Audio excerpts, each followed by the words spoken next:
Hi, everybody. Thanks for logging on to STOHD.com for our MAC Women's Basketball preview. Mike Cairns along with Jacki Windon. An interesting year we have lined up, especially on the sidelines. There's a lot of changes, a lot of new faces to talk about, and some returning faces as well. Let's talk about the coaches. There are 6 new faces on the sideline. Of course, some of them have MAC experience. Others have been assistants for that program and bring an interesting mix of people to talk about.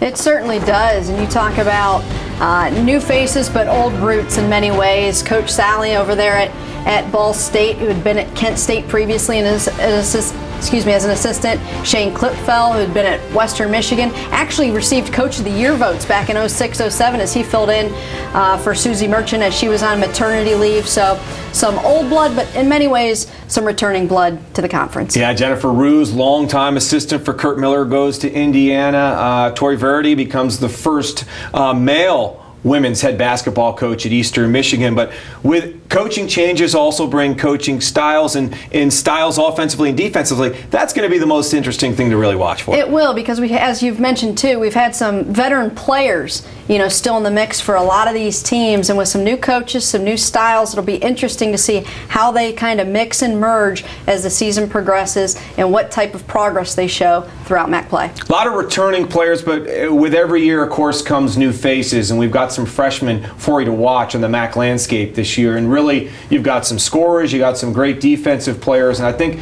that's what really makes it interesting. Black and Gregory in particular, especially Gregory out there in Buffalo, who's already off to a great start this year. Well, there's no substitute for game experience, and I think if you talk to any college player or any college coach, they will echo the same thing. So the fact that these young ladies are getting these types of minutes early will prove dividends for these teams down the road, years to come, especially as these coaches kind of get used to the new style of play. Well, a reminder for all of you, our season gets started Thursday night, January the 10th. We are at Toledo as Central Michigan goes into Toledo to take on the Rockets in what should be a great basketball game and a busy start to our season. Thanks for logging on to STOHD.com. For Jacki Windon, I'm Mike Cairns. We'll see you out on the hard court this year.